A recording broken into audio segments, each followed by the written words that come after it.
Welcome to my channel. आज हम लोग डिस्कस करेंगे दिल्ली में कुछ टाइम पहले जो नई लिक्कर पॉलिसी लागू की गई थी, यानी कि नई शराब नीति लागू की गई थी, जिसके कारण सरकार को भी बहुत सारे आरोपों का सामना करना पड़ रहा है। तो हम सिर्फ आज की वीडियो में उन्हीं इंपोर्टेंट की पॉइंट्स को कवर करेंगे जो आपके एग्जाम पॉइंट ऑफ व्यू से नेसेसरी होंगे, जरूरी होंगे। इसके अलावा मैं आपको साथ में एक बात और बता दूं कि पूरी वीडियो में सिर्फ हम लोगों ने ध्यान रखना है कि हमारे पास वह कौन से पॉइंट होंगे जिनके तहत वह सरकार को विभिन्न प्रकार के आरोपों का सामना करना पड़ा, बहुत सारे कई प्रकार के केसेस हुए। हम लोगों ने सरकार दोषी है या नहीं है, इसके बारे में हम लोगों ने खुद डिसीजन नहीं लेना है। तो अगर हम बात करें सबसे पहले कि न्यू लिक्कर पॉलिसी को सरकार क्यों लेके आई थी, तो नई लिक्कर पॉलिसी को जो लाने का सरकार का सबसे पहला जो काम था, या सरकार ने ये क्यों किया, तो सरकार का कहना था कि पुरानी जो मेरे पास ओल्ड लिक्कर पॉलिसी है उसमें बहुत सारे फंक्शनल कुछ ऐसे प्रोसीजर जो बनाए गए थे, यानी कि हम बात करेंगे उसमें जो स्टेप थे जिससे सरकार को टैक्स प्राप्त होता था, उसका फंक्शन था, उसमें बहुत सारा गड़बड़ घोटाला होता था। अगर हम थोड़ा समझें इसको एग्जाम्पल के जरिए, अगर मान के चलें कि हमारे पास, अगर पुरानी नीति के अनुसार कह बता रहा हूं मैं भी आपको, अगर मेरे पास कोई शॉपकीपर यानी कि कोई वेंडर शॉप वाला या कोई ठेकेदार अगर 100 बोतल बेच रहा है तो सरकार को उसको हर एक बोतल के ऊपर 25% जो था वो टैक्स के रूप में अदा करना पड़ता था, यानी कि उसको हर बोतल के ऊपर 25 रुपए देने पड़ेंगे। अगर 100 रुपए की बोतल होगी, एक 100 बोतलें बेच रहा है वो व्यक्ति और 100 रुपए की ही बोतल है तो 25 रुपए सरकार को देगा। बट वो पर्सन क्या करता था, हमारे पास वेंडर शॉप वाला, वो हमारे पास कहता था सरकार को, या जिस प्रकार अब उसने टैक्स देना है तो किसी प्रकार तो उसको एंट्री करनी पड़ेगी कि मैंने इतनी बोतल बेची है, तो अपनी एंट्री में से शो करता था कि मैंने 40 बोतल बेची, 50 बोतल बेची, कोई कहता था मैंने 30 बोतल बेची। तो अब क्या था, जहां एक और सरकार को 100 बोतलों पे 25% मिलना था, सरकार को मिल रहा है 50 बोतल पे 25%, 40 बोतल पे या 30 बोतल पे 25%। तो सरकार का मानना था कि हमें जो है इस प्रकार रेवेन्यू लॉस हो रहा है। तो सरकार ने मोटे तौर पे जो इस फंक्शन में ये गड़बड़ घोटाले हो रहे थे, इन सबको रोकने के लिए सरकार ने जो था नई लिक्कर पॉलिसी को लाया था।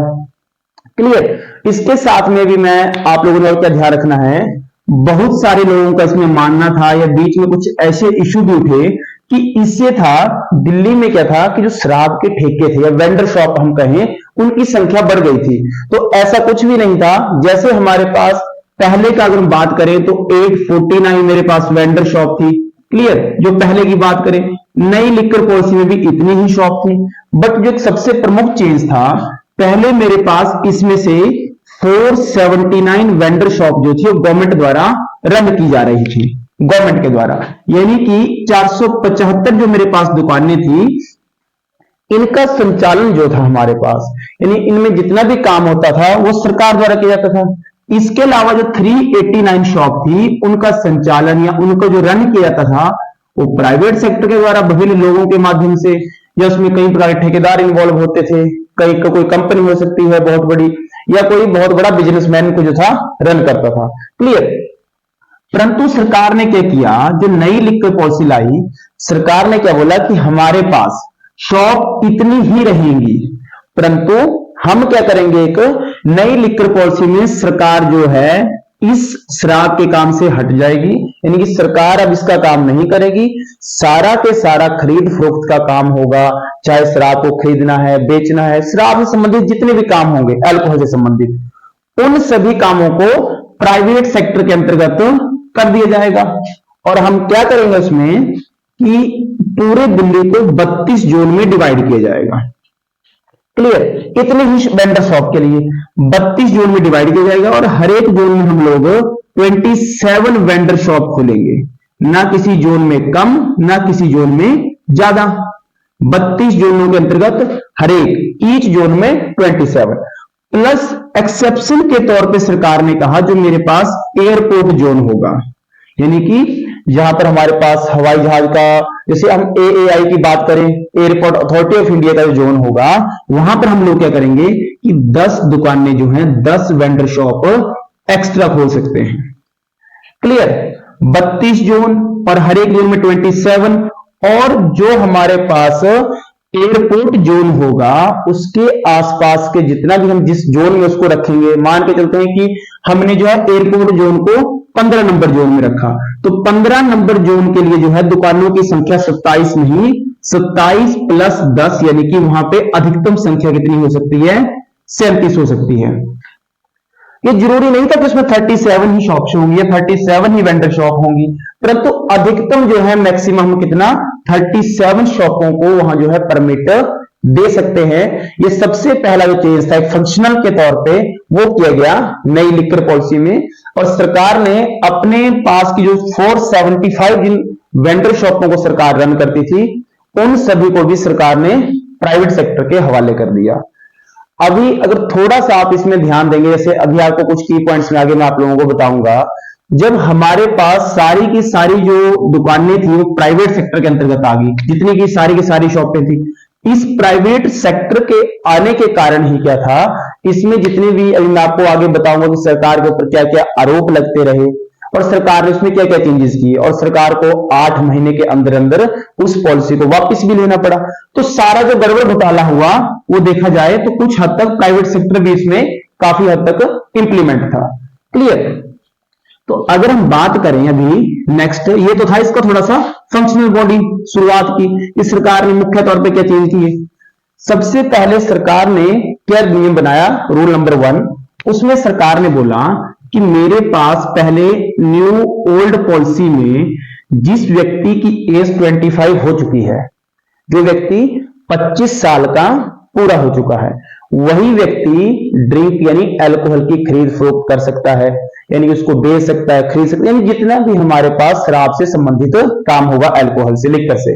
परंतु नई लिकर पॉलिसी में सरकार ने बोला कि इस एज को घटा के हम 21 ईयर्स जो है वो कर रहे हैं, यानी कि हमारे पास जो 25 साल आयु निर्धारित थी उसको अब 21 साल किया गया। ये सबसे पहला सरकार ने चेंज किया। नंबर 2, सरकार ने जो दूसरा एक परिवर्तन और किया, सरकार ने बोला कि आपके पास जितने भी रेस्टोरेंट होंगे पूरी दिल्ली में, जितने भी कोई क्लब होंगे, उनमें आप लोग जो ड्रॉट बियर का इस्तेमाल करते, ड्रॉट बियर जो होती है हमारे पास, इस टर्म को भी आप लोगों ने समझ लेना है साथ में।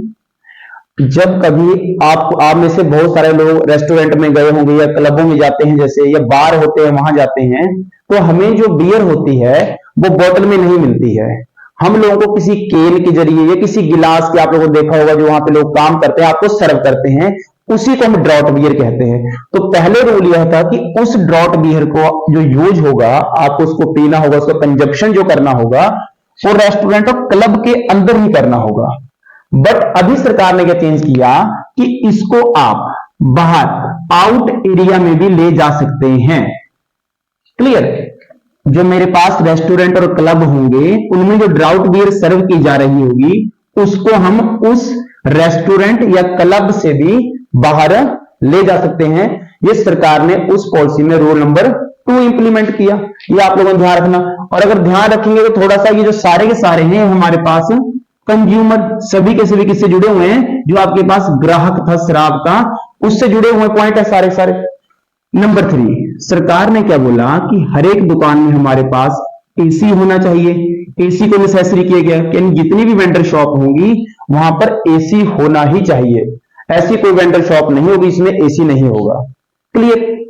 नंबर 4, सरकार ने क्या बोला, मेरे पास वो सभी वेंडर शॉप जो इंपोर्टेड अल्कोहल, यानी कि वो वेंडर शॉप जो आयातित दारू को बेचती हैं।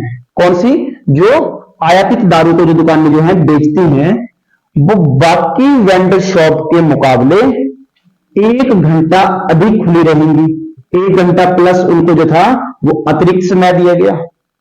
क्लियर? ये हमारे पास अगर आप देखेंगे तो मोटे मोटे जो थे, जो ग्राहक था हमारे पास यानी कंज्यूमर था, जो शराब को खरीदता था, उसके लिए कुछ परिवर्तन किए गए।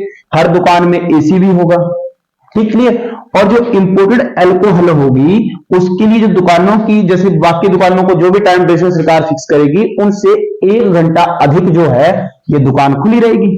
क्लियर? इसके बाद अगर हम लोग देखेंगे तो नंबर 5 सरकार ने क्या बात बोली, एक और सरकार ने बोला कि हमारे पास जो शॉप होगी, हर एक शॉप का जो एरिया होगा वो 500 फीट स्क्वायर से कम नहीं होना चाहिए।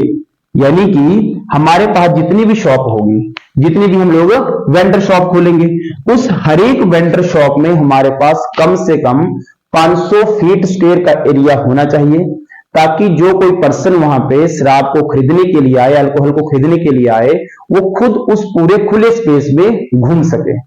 यानी कि अगर थोड़ा सा आप देखेंगे तो ये मॉडल थोड़ा सा बेंगलोर के मॉडल से मिलता जुलता, ताकि आपको सरकार सिर्फ इसमें का कहना यह था सरकार का इसके अनुसार कि हम यह चाहते हैं कि जैसे मान के चलते हैं आप विशाल मेगा मार्ट जाते हैं या किसी बिग बाजार में जाते हैं, वहां से दाल खरीद रहे हैं, कुछ कपड़े खरीद रहे हैं, कुछ भी आप सामान खरीद रहे हैं अपने यूज के लिए, उसी प्रकार सरकार ने बोला कि हम ये नहीं चाहते कि आपको शराब खरीदने से गली में जाना पड़े, कि साइड में अंधेरी गली में जाना पड़ रहा है। सरकार क्या कह रही थी कि अगर आपने शराब की खरीद करनी है, आप आराम से जाइए, आपको खुला स्पेस मिलेगा, वहां एसी लगा होगा, आपको पूरी सुविधाएं उपलब्ध करवाई जाएंगी। यानी कि उसमें आपकी सुविधाओं का ध्यान भी साथ में रखा जा रहा था।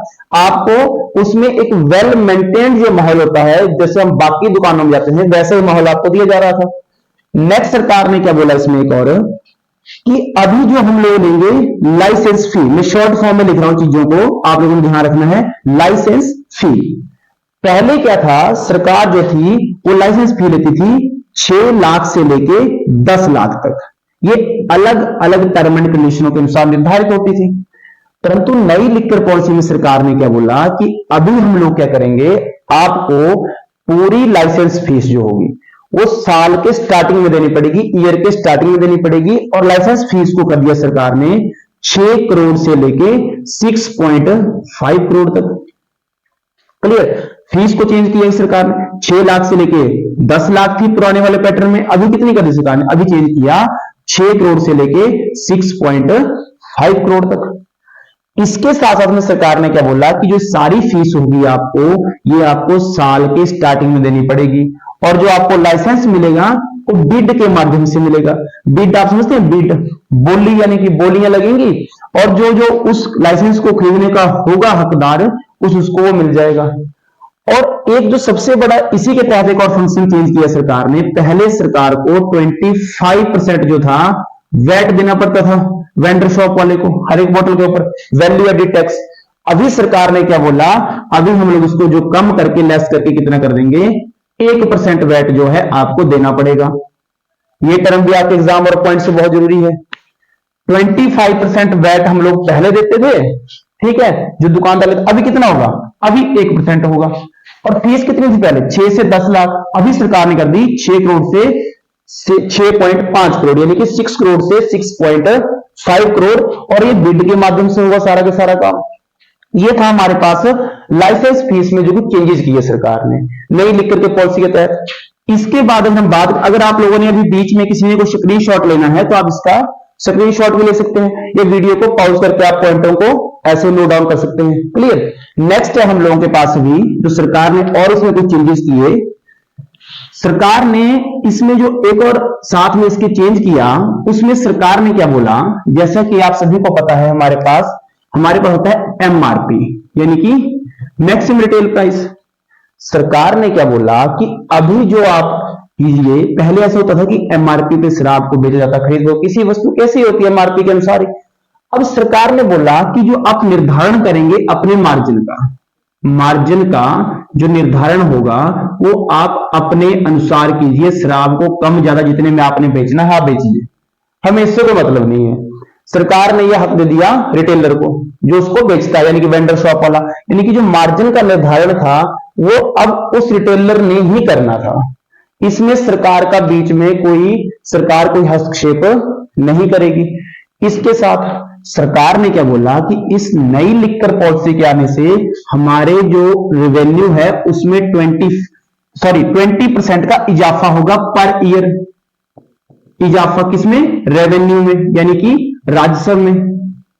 क्लियर, ये सरकार ने, अब आपको पता है कि पॉलिसी हमारे पास 7-8 महीने तक रही थी तो एक साल तो उसमें हुआ नहीं वैसे भी, पर सरकार ने जो एक अज्यूम किया था चीजों की, हम चीजों को इस तरह इंप्लीमेंट करेंगे और ऐसे ऐसे चीजें होंगी।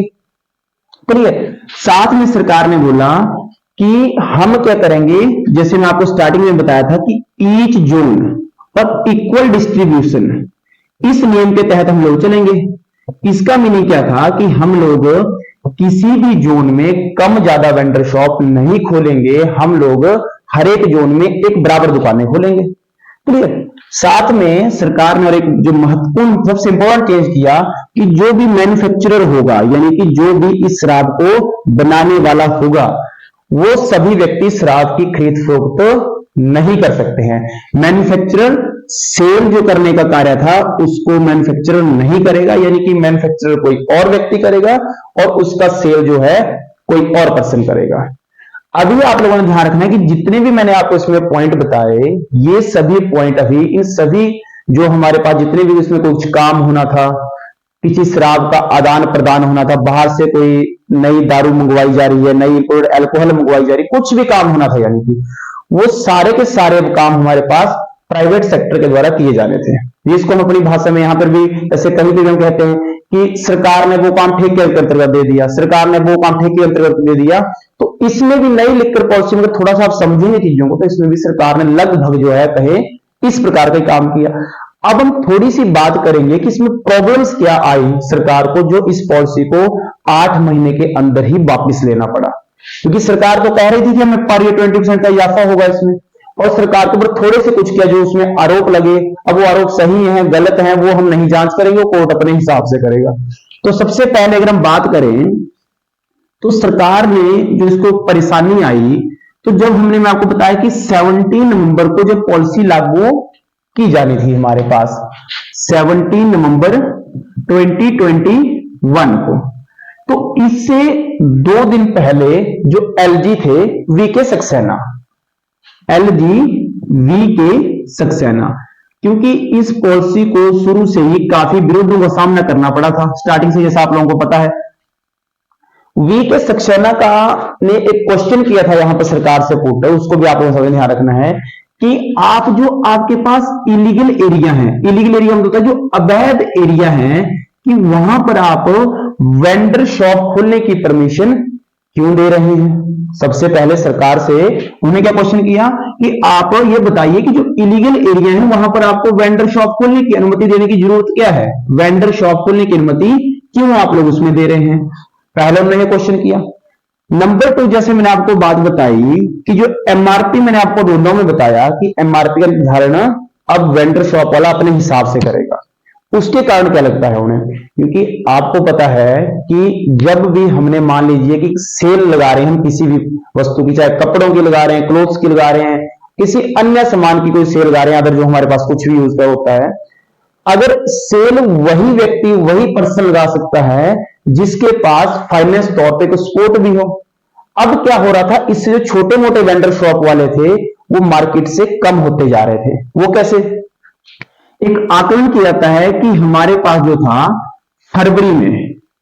फरवरी तक बात करें तो जो क्षमता थी हमारे पास दिल्ली की शराब के कंजप्शन की, वो थी 13.5 मिलियन लीटर।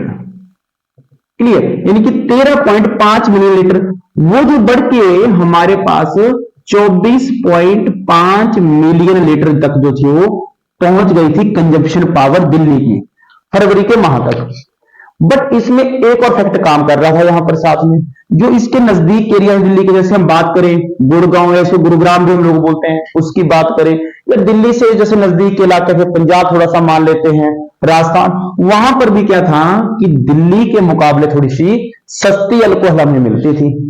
तो इसके पीछे कहीं ना कहीं एक फैक्ट वो भी काम कर रहा था। तो ऐसा नहीं जरूरी कि हम लोगों ने यहां पर रेट को कम किया तो उसके कारण इतनी कंजप्शन पावर बढ़ी, थोड़ी सी यह बात भी हुई, क्योंकि ओल्ड पॉलिसी के टाइम क्या था, जो बहुत सारे लोग थे लोकेलिटी के, जैसे मान लो किसी घर से जो था राजस्थान 15 किलोमीटर दूर है, उसको मान के चलते हैं 20 बोतलों की जरूरत है, तो वहां से जाकर ले आता था वो, क्योंकि दिल्ली में शराब जो थी वो कॉस्टली होती थी। क्लियर, पर होने क्या लगा, जुलाई तक जो था मेरे पास 90% जो अल्कोहल थी वो हमारे पास 50% के डिस्काउंट पर बिकना शुरू हो गई थी। 90% अल्कोहल, यानी कि 100 में से जो 90 बोतलें थी हमारे पास वो बिक रही थी हमारे पास 50% के डिस्काउंट पे। ठीक है। अब इस कारण क्या हो रहा था कि छोटे मोटे जो वेंडर शॉप थे वो अपने को खुद को मार्केट में स्टैंड नहीं कर पा रहे थे। अब यानी कि ये सारा का सारा काम था ये बड़े बड़े बिजनेसमैनों के पास जा रहा था। ठीक है, जितने बड़े बड़े लोग जिनके पास काफी सा फाइनेंस सपोर्ट था उनके पास ये चीजें सारी की सारी जा रही थी। तो यानी कि इससे देखा जाए तो मार्केट में एक मोनोपोली क्रिएट हो रही थी, इसको आप समझते हैं कि मार्केट में एकाधिकार। अब आपको पता है कि जब मार्केट की बात करें, किसी राज्य की बात करें, कहीं की बात करें, जहां पर अगर किसी एक ही चीज का, एक ही पर्सन का एकाधिकार हो तो वहां पर परेशानियां सामने आती ही आती हैं।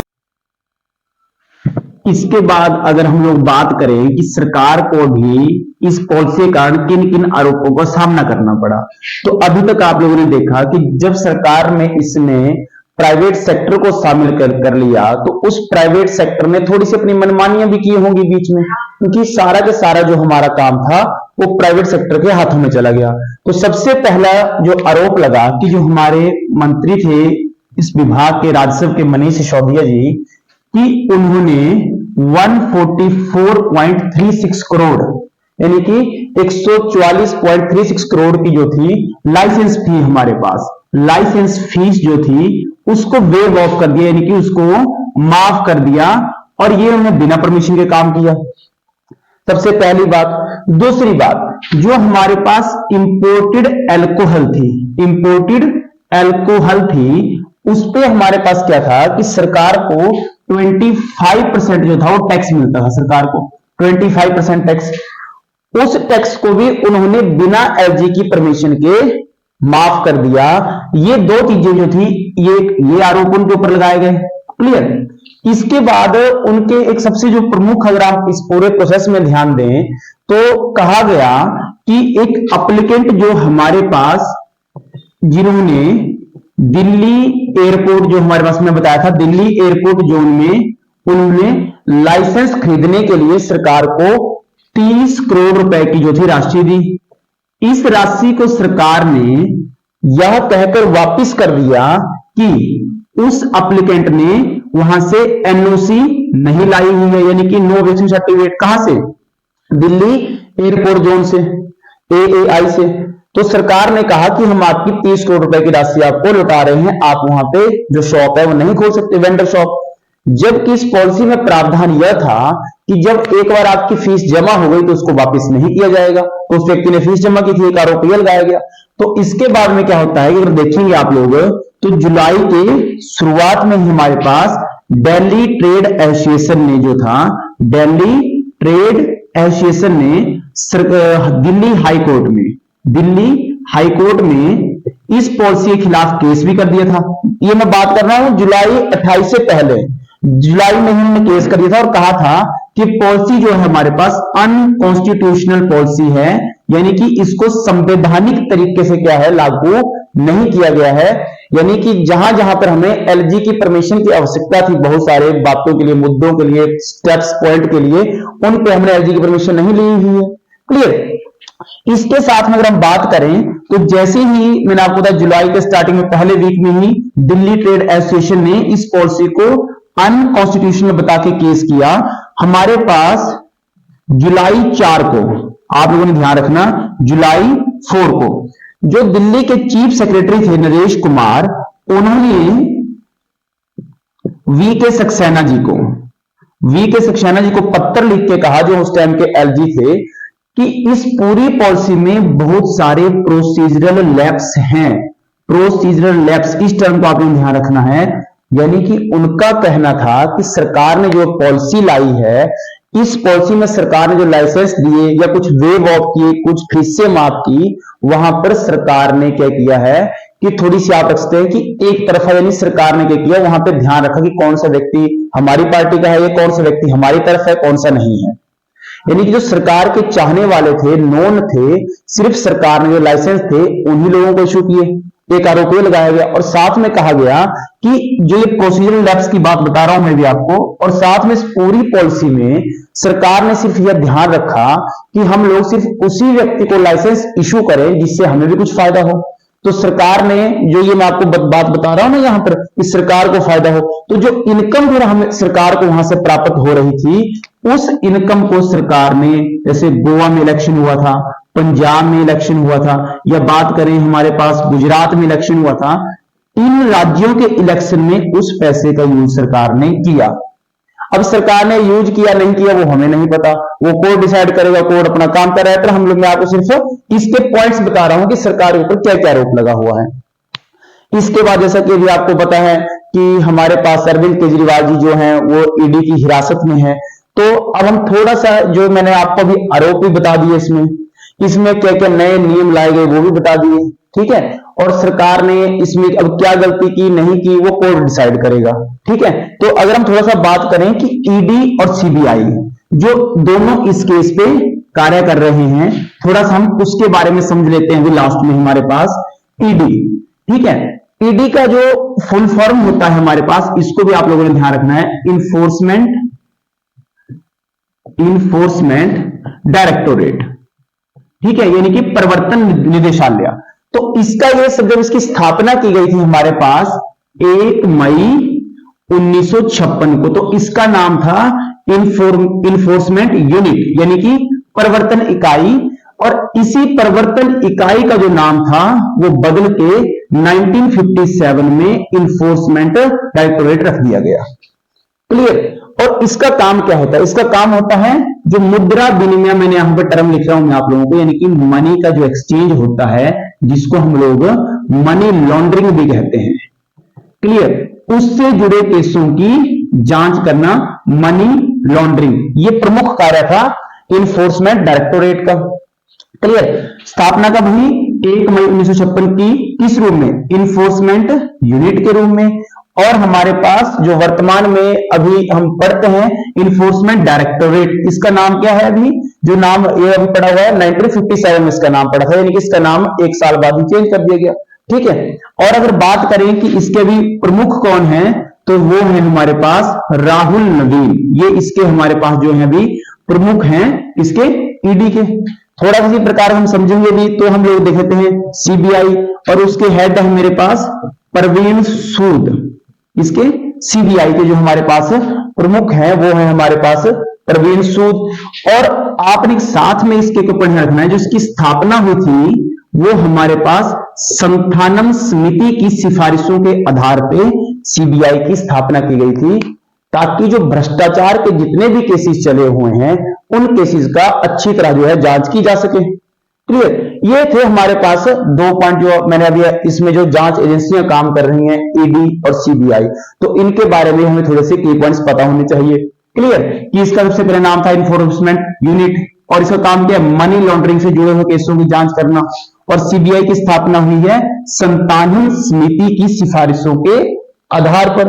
क्लियर। और इसके अभी वर्तमान में मुख्य कौन है? मुखिया, अगर हेड की बात करें, डायरेक्टर की बात करें, परवीन सूद। तो ये थी हमारे पास नई लिकर पॉलिसी, जो सिर्फ 8 महीने के बाद ही बहुत सारे विवादों के कारण सरकार को वापस लेनी पड़ी। अब इसमें आपको पता है कि हमारे मनीष सिसोदिया जी मंत्री हैं वो भी हिरासत में थे, जो सीएम है वो भी हिरासत में है दिल्ली के भी, जो सांसद थे राज्यसभा के संजय सिंह, उनको भी काफी टाइम बाद हिरासत से भी छोड़ा गया है रिमांड के ऊपर। तो इसमें बहुत सारे लोग थे। अब वो लोग दोषी हैं या नहीं है इसका तो हमें पता नहीं है, तो कोर्ट डिसाइड करेगा। पर ये जो की पॉइंट्स में जितने भी आपको बताए, इनको सभी को आप लोगों ने नोट डाउन कर लेना है। थैंक्स।